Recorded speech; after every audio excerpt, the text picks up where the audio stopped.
ირანმა გამოავლინა გეგმა ტრამპის წინააღმდეგ და ალი ხამენეის დაკრძალვაზე შეშინებული დარჩა, რაც მთელი რეჟიმის ყველაზე დაძაბულ სახეს აჩვენებდა. ის სასტიკი კაცი, რომელმაც ჩემი საყვარელი იმამის სიცოცხლე წაართვა. რა მიზეზით არ უნდა მოვკლოთ ის ახლა? დიდი სირცხვილი იქნებოდა ჩვენთვის თუ არ მოვიშორებდით მის მკვლელს. ამ ზუსტი მომენტიდან სუდარა ჩაანაცვლებს ჩვენს ტანსაცმელს. ვფიცავს აზეიმოთ ჩვენს სისხლს. ტრამპის ლიკვიდაცია ჩვენი უდიდესი და ყველაზე წმინდა პასუხისმგებლობაა. 2026 წლის 5 ივლისს X-ზე გამოქვეყნებულმა პოსტებმა გაავრცელეს ინფორმაცია, რომელიც მიეწერებოდა ისრაელის არხ 14-ს და ეხებოდა სადაზვერვო ანგარიშებს, რომლებიც მიუთითებდნენ მუხთალის დანაყოფის შექმნაზე, რომელიც კუდსის ძალას უკავშირდება და რომლის მიზანიც დონალდ ტრამპსა და სხვა ამერიკელი მაღალჩინოსნების წინააღმდეგ თავდასხმების დაგეგმვა იყო. ეს ბრალდება გაჩნდა იმავე პერიოდში, როდესაც ირანის რეჟიმი ხამენეის დაკრძალვას შურისძიების სცენად აქცევდა. პოლიტიკური შურისძიება ტრამპის წინააღმდეგ ლოზუნგებით, შურისძიებისკენ მოწოდებებითა და ლიდერებით, რომლებიც კამერების წინ ძალას აჩვენებდნენ. თეირანისთვის პრობლემა ის იყო, რომ ძალის დემონსტრაციამ შიშიც გამოავლინა. მოსტაბა ხამენეი, ახალი უზენაესი ლიდერი, საკუთარი მამის დაკრძალვაზეც კი არ გამოჩენილა. გალიბაფი და არაკში კუბოს წინ ტიროდნენ, ხოლო რეჟიმის ფიგურები ეგზისტენციალურ ომზე საუბრობდნენ. თითქოს ხამენეის სიკვდილმა ისეთი ჭრილობა გახსნა, რომელიც არ არსებობდა. დახურეთ. კრიმინალური ამერიკა, ყველა მოწამის მკვლელი, მოწამეთა იმამის მკვლელები, ჩვენ მათ პასუხს მოვთხოვთ და არ მივცემთ მოსვენებას, იცოდეთ ეს. ჩვენ მათ გამსჯით. კრიმინალები და ომის დამნაშავეები უნდა დაისაჯონ. ისინი უნდა გასამართლდნენ. ისინი უნდა აგონ პასუხი თავიანთ დანაშაულებზე, იმ სიმძიმის მიხედვით, რაც ჩაიდინეს. რას ამზადებდა რეალურად რეჟიმი? რატო გახდა დონალდ ტრამპი ამ შურისძიების მთავარი სამიზნე? როგორ გადაიქცა დაკრძალვა შიშის ვიტრინად? ამას ყველაფერს ახლა ვეგეტყვი.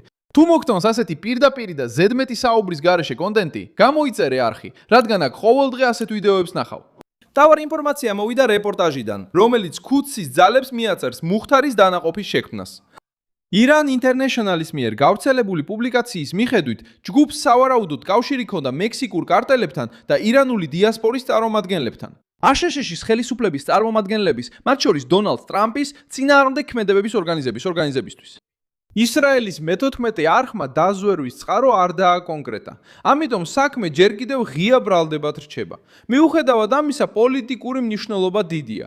ეს არის ეჭვი, რომ სტრუქტურა შეიქმნა რევოლუციური გვარდიის საგარეო განყოფილებაში. სწორედ ის სექტორია, რომელსაც რეჟიმი იყენებს ირანის საზღვრებს გარეთ ოპერირებისთვის. ინფორმაცია გავრცელდა ძალიან დაძაბულ მომენტში. ალი ხამენეის დაკრძალვა თეირანში 2026 წლის 4 ივლისს დაიწყო და გაგრძელდება 9 ივლისამდე. ცერემონიები გაიმართება თეირანში, ერაყის რელიგიურ ქალაქებში და დაკრძალვა დაგეგმილია მაშჰადში. დაკრძალვა გადაიდო კონფლიქტისა და უსაფრთხოების საკითხების გამო. როცა სხეული საბოლოოდ საზოგადოებას წარუდგინეს, რეჟიმმა სცადა ცერემონია ძალის დემონსტრაციად ექცია. ბრბოებით, დროშებით, ოფიციალური გლოვით და შურისძიებით სავსე სიტყვებით. დასაფლავება მხოლოდ რელიგიურ სფეროში არ დარჩენილა. თეირანში ცერემონია პოლიტიკურ აქციად გადაიქცა ტრამპისა და ისრაელის წინააღმდეგ. შავებში ჩაცმული მგლოვიარეები აუსებდნენ ქუჩებსა და საჯარო სივრცეებს. იმ დროს, როცა ბანერები და ლოზუნგები შურისძიებას მოითხოვდნენ. რეჟიმს სურდა ეჩვენებინა, რომ ჯერ კიდევ აკონტროლებს ნარატივს, მაგრამ გარემომ აჩვენა ნერვიული ლიდერობა, რომელიც დამოკიდებულია არჩევმწიფო მობილიზაციაზე და იძულებულია პასუხი აგოს იმ კაცის სიკვდილზე, რომელმაც ირანი 30 კვირის განმავლობაში მართა. მოჰამად მოქბე, ირანის ყოფილი ვიცე-პრეზიდენტი და მიზანშეწონილობის საბჭოს წევრი, ამ ტონს კიდევ უფრო გაუსვა ხაზი, როცა განაცხადა, რომ ხამენეის სიკვდილში დამნაშავეებს ბუნებრივი სიკვდილი არ ეწერათ. და რეჟიმის მცდელობას, გარდაცვლილი ლიდერის სიკვდილი პოლიტიკურ საწვავად აქციოს. ოდესმე წარმოიდგინე, თუ ოდესმე იფიქრე, რომ დადგებოდა დღე, როცა ჩვენი მოწამის სხეულისთვის სამგლოვიარო ლოცვას ვილოცებდით. იფიქრე, რომ მოწამისთვის ილოცებდი. ეხლა როცა აქ მოვდიოდი, მხოლოდ ის წარმომედგინა, ნედავეს სიმართლე არ იყოს მეთქი. ყოველთვის ასე მოვდიოდით აქ ვადის ლოცვაზე და რაც ახლა მოხდა, ეს აუტანელია ყველასთვის. ბატონი შეუდარებელი იყო, შეუცვლელი. ჩვენი ყველა გული ერთად ცემდა მის გულთან ერთად, ახლა კი ჩვენი გულებიც გაჩერდა.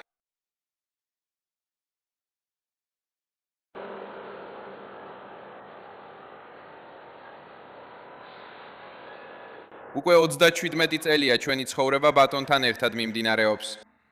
ღმერთმა დაგვიფაროს ჩვენი მოწამე იმამის მკვლელებისგან. ისინი ბუნებრივი სიკვდილით არ მოკვდებიან და ხალხი ამას იძიებს. რეჟიმი ამისთვის შურს იძიებს და წარმოუდგენელია, რომ ბატონის მკვლელები ცოცხლები დადიოდნენ დედამიწაზე. შურის ძიება მოხდება, ღმერთმა დაგვიფაროს. შეტყობინება ნათელი იყო. თეირანს შურის ძიების დაპირების ცოცხალ შენარჩუნება სურდა. და იაჰია რაჰიმ საფავი, ირანის ხელმძღვანელობასთან დაკავშირებული სამხედრო მრჩეველი, ასევე ამკაცრებდა ტონს. ცერემონიების დროს მან განაცხადა, რომ ირანსა და ისრაელს შორის ეგზისტენციალური ომი მიმდინარეობს. ამ ფრაზამ აჩვენა, რომ რეჟიმი ამ კრიზისს დასრულებულ ეპიზოდად არ მიიჩნევს. ის მას პოლიტიკურ და იდეოლოგიურ გადარჩენის ბრძოლად აღიქვამს. ირანის მკაცრი ხაზის წარმომადგენლებისთვის უკან დახევის აღიარება იქნებოდა სისუსტის ჩვენება ტრამპის, ისრაელისა და იმ მოსახლეობის წინაშე, რომელმაც უკვე აჩვენა დაღლილობა რეპრესიებით, ეკონომიკური კრიზისითა და იზოლაციით. მოჰამედ ბაღერ ღალიბაფისა და აბას არაგუის სცენა, როდესაც ისინი კამენეის კუბოს წინაშე ტიროდნენ, ვირუსულად გავრცელდა, რადგან მან დაარღვია ირანის ხელმძღვანელობის სიცივის იმიჯი. ღალიბაფი, პარლამენტის თავმჯდომარე და არაგიში, საგარეო საქმეთა მინისტრი და მთავარი მომლაპარაკებელი, შეძრულები გამოჩნდნენ ცერემონიაზე თეირანში. ოფიციალური პროპაგანდისთვის ტირილი ერთგულების ნიშანი იყო. სურათმა აჩვენა პოლიტიკურ ელიტას დასუსტებული, ემოციურად გახსნილი და შეძრული იმ თავდასხმის ზემოქმედებით, რომელმაც მათი უმაღლესი ლიდერი იმსხვერპლა. მოსტაბა კამენეის არყოფნამ კიდევ უფრო დაამძიმა მდგომარეობა. ალი კამენეის სამი შვილი საჯაროდ გამოჩნდა დაკრძალვაზე. ღმერთო, ამინ. ირანის რეზაი, ირანის ზულფაგანი, აშურაი.